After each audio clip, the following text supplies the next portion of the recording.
안녕하세요. 법장이TV 법장입니다. 법장이TV 유튜브 채널을 운영하면서 최근 많이 질문을 주시는 부분이 바로 위험한 지역주택조합을 어떻게 알아볼 수 있는지라는 것입니다. 최근 들어 지역마다 차이가 있지만 사업계획 승인을 받고 착공하고 주택사업에 성공하는 지역주택조합이 많아진 것으로 보입니다. 2015년경 통계자료에 의하면 전국의 지역주택조합의 성공 확률이 약 20에서 30%였는데 최근 성공하는 지역주택조합이 많은 점에 비춰보면 해당 통계 자료보다 성공 확률이 높아졌을 것으로 생각됩니다. 그래도 지역주택조합 조합원이거나 관심이 있어 가입하려는 예비 조합원 분들이 궁금해하시는 부분은 바로 위험한 지역주택조합을 어떻게 알아보느냐일 것입니다. 법장이 TV 유튜브 채널을 운영하면서 많이 질문을 주시는 부분이 바로 위험한 지역주택조합을 어떻게 알아볼 수 있는지라는 것입니다. 오늘은 지역주택조합의 주택사업 추진에 문제가 있는지를 확인할 수 있는 세 가지 방법을 알아보도록 하겠습니다. 첫 번째, 형사사건이 진행되는지를 알아보는 방법이 지역주택조합 주택사업이 제대로 진행되고 있는지 알아보는 간단한 방법입니다.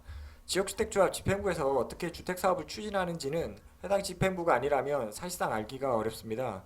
지역주택조합에서는 수백 세대에서 수천 세대의 많은 아파트를 짓고 있기 때문에 주택사업에서 다수의 민사소송이 진행되는 것은 어쩌면 당연한 것입니다. 조합 입장에서는 토지를 확보하기 위해서 매도 청구 소송이나 토지수용 재결, 이에 따른 이의 재결 등 당연히 해야 되는 소송들이 많기 때문에 단순히 미상 소송이 다수 진행되고 있다고 해서 해당 지역주택조합의 주택사업에 진행에 문제가 있다고 보기는 어렵습니다. 하지만 지역주택조합의 임원진이 사기, 횡령, 배임 등으로 형사재판을 받고 있다면 해당 지역주택조합은 제대로 운영되지 않을 가능성이 높습니다. 이러한 지역주택조합 같은 경우는 임원진을 교체하지 않으면 주택사업이 제대로 진행하지 않을 가능성이 있습니다. 지역주택조합의 임원진과 관련해서 형사사건이 진행되는지는 해당 조합 측에 정보공개를 청구를 할 수도 있고 간단하게 해당 지역주택조합과 관련된 뉴스를 검색하는 것만으로도 충분히 알 수 있기 때문에 반드시 확인해 보시는 것이 좋습니다. 두 번째로는 사업 지연이 되는 경우입니다.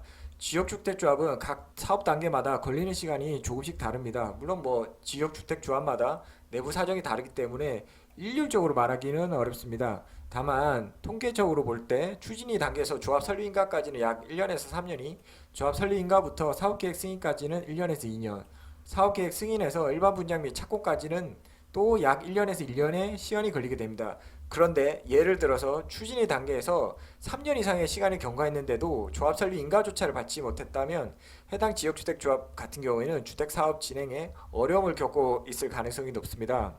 그렇다면 제가 말씀드린 주택사업 단계별로 소요되는 시간보다 많이 걸린다면 해당 조합에 정보공개를 청구하셔서 어떤 문제가 있는지, 왜 주택사업이 지연되는지 확인해 보시기를 권해드립니다. 아마 정보공개를 청구하지 않더라도 해당 조합의 커뮤니티에 가입해 계신다면 해당 커뮤니티에서 어떤 문제 때문에 주택사업이 지연되는지 확인하실 수 있을 것입니다. 해당 조합의 조합원 모임 커뮤니티 가입을 권해드리는 이유도 위와 같이 정보를 쉽게 취득하기 위함입니다. 해당 조합에 커뮤니티가 있다면 반드시 가입하셔서 정보를 공유하시기를 권해드립니다. 세 번째, 제명되는 조합원이 많은지를 확인하셔야 됩니다. 지역주택조합에서 조합원을 제명하는 경우는 사유는 정말 다양합니다. 하지만 대개의 경우에는 해당 조합원이 조합가입 계약서상의 분담금 지급분을 제대로 이행하지 않는 경우입니다.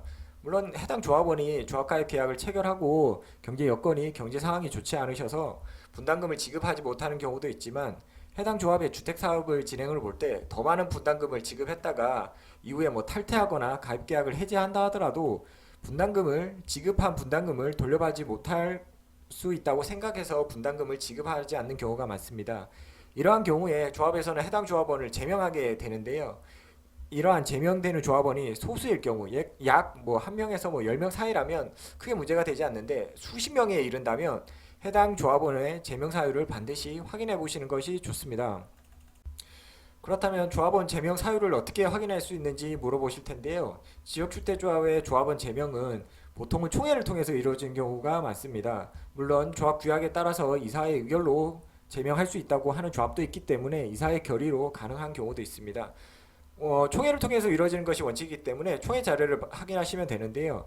정보공개 청구의 방법도 있는데 총회 같은 경우는 안건을 미리 공고하거나 책자를 통해서 조합원들에게 보내고 있기 때문에 이러한 책자를 확인하셔서 제명되는 분들이 누구시고 그 제명 사유가 무엇인지 확인하시는 것도 좋은 방법입니다. 지역주택조합은 조합원들에게 저렴한 비용으로 새 보금자리를 마련하기 위한 제도이고 주택사업입니다.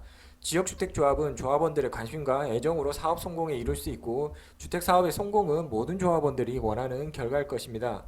본 영상이 지역주택조합에 관심 있는 분들께 조금이나마 도움이 되셨으면 합니다. 시청해주셔서 감사합니다. 이상 법장이TV 법장이었습니다. 구독과 좋아요 꼭 부탁드립니다.